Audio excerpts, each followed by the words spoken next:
अगली है तो वो अब देखिए एचआरटीसी कंडक्टर और फॉरेस्ट गार्ड भर्ती को लेकर, और इन दोनों से पहले जो नई भर्तियां कब से शुरू होंगी वो भी बात करेंगे। देखिए अभी जो सिचुएशन है उसके मुताबिक अभी राज्य सरकार में मीटिंगों का दौर चल रहा है। मुख्यमंत्री अलग अलग विभागों की समीक्षा और जो चुनाव प्रचार के दौरान जो उनके ध्यान में चीजें थी उनको लेकर मीटिंगें कर रहे हैं।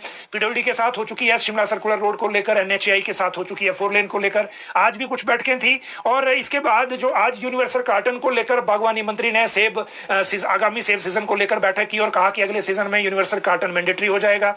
उसको लेकर भी अपडेट है, कल आप दिव्य हिमाचल में इसको अखबार में पढ़ेंगे। लेकिन इन सारी चीजों के साथ साथ नौकरियां कब से मिलना शुरू होंगी ये एक बड़ी बात है, और इसके लिए हमें एटलीस्ट कैबिनेट का इंतजार करना पड़ेगा। क्योंकि अभी चिंता की बात यह है कि राज्य सरकार मान लीजिए अगर जो रुकी हुई भर्तियां हैं, पेंडिंग भर्तियां हैं, उनको भी शुरू करने के लिए फैसला लेती है तो राज्य चयन आयोग के पास अभी भी कोई भर्ती एजेंसी नहीं है। चुनाव आचार संहिता के दौरान इन्होंने एक टेंडर फ्लोट किया था, सिर्फ 2 लोगों ने अप्लाई किया सीबीटी के लिए, जो कंप्यूटर बेस्ड टेस्ट होना है।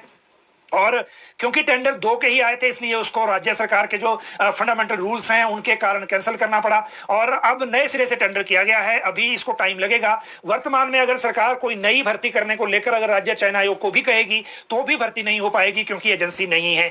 जहां तक जेओआईटी 817 की बात है तो डॉक्यूमेंटेशन कंप्लीट होने के बाद अगला जो प्रोसेस है वो राज्य चयन आयोग जारी रख सकता है। लेकिन जो बाकी मामले हैं उनको लेकर कैबिनेट में क्या चीजें होती हैं तब थोड़ी क्लैरिटी मिलेगी। जहां तक फॉरेस्ट गार्ड की बात है 100 पोस्टें भरी जानी है। आज हमने जब इस बारे में फिर से पता किया तो सूचना यह है कि पहले इनके भर्ती नियमों को बदला जाएगा, उसके बाद भर्ती का प्रोसेस शुरू होगा।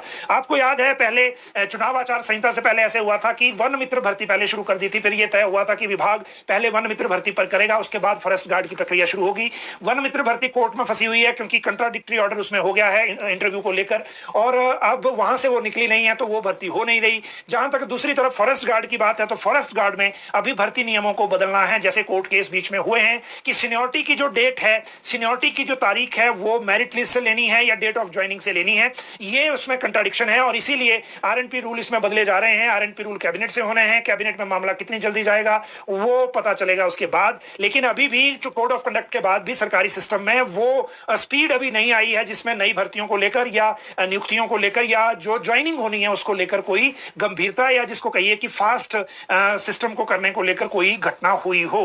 एचआरटीसी कंडक्टर की जहां तक बात है तो 357 ये अभ्यर्थी हैं, लोक सेवा आयोग ने रिजल्ट निकाल दिया था, इनकी ज्वाइनिंग होनी है। मार्च 2024 में इनका अंतिम परिणाम घोषित हो गया था, आचार संहिता लगी थी इसलिए ज्वाइनिंग नहीं हो सकी।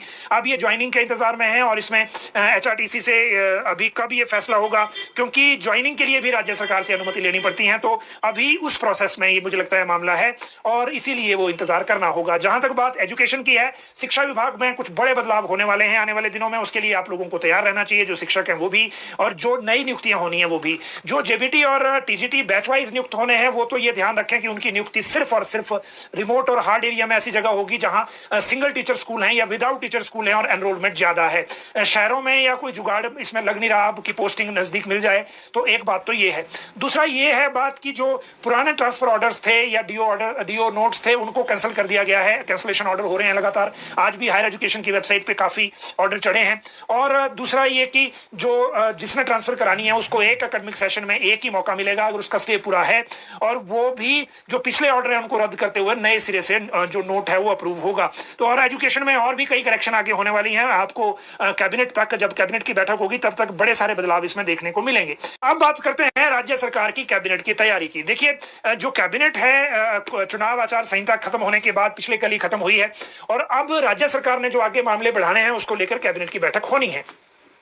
शिमला की अगर मैं बात करूं तो सचिवालय में बहुत सारे मंत्री अभी नहीं दिख रहे हैं, जिसमें उप मुख्यमंत्री मुकेश अग्निहोत्री हैं, चंद्र कुमार हैं कांगड़ा वाले, और ये जिसको जो कर्नल धनीराम शांडिल हैं। उससे पहले दिन ही रोहित ठाकुर शिमला में ही है, हर्षवर्धन चौहान शिमला में है, जगत सिंह नेगी हैं, विक्रमादित्य सिंह हैं। लेकिन कैबिनेट की बैठक होगी तो फिर सारे आ जाएंगे और उसके बाद एक नॉर्मल सा कोर्स बन जाता है।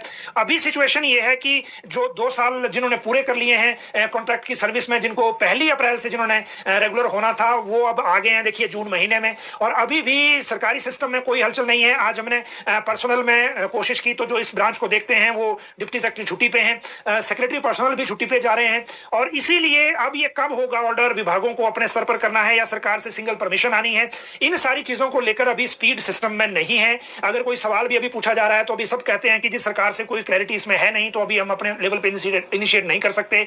तो ये अभी एक तरह से स्टेटस को बना हुआ है। लेकिन एक बार अगर कैबिनेट की बैठक के लिए लोग इकट्ठा होंगे तो फिर सारी चीजें, क्योंकि सबके ध्यान में चीजें होती हैं, उसके लिए एक एजेंडा बनना शुरू होता है, और फिर जब एजेंडा बनता है तो फिर सारी चीजों को लेकर जो फैसले की स्थिति भी उसमें हो जाती है। लेकिन अभी जो इंतजार है वो है कैबिनेट की बैठक का। अब कल मुख्यमंत्री जा रहे हैं दिल्ली, क्योंकि कांग्रेस वर्किंग कमेटी की बैठक है, और उसके लिए कल 11 बजे ये मीटिंग है।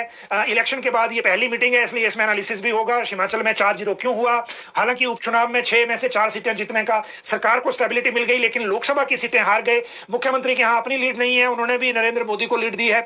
जो बाकी जो बड़े नाम है उसमें स्पीकर ले लीजिए, कई कैबिनेट मंत्री ले लीजिए, वो भी अपनी लीड नहीं बचा पाए हैं। पिछले कैबिनेट की बैठक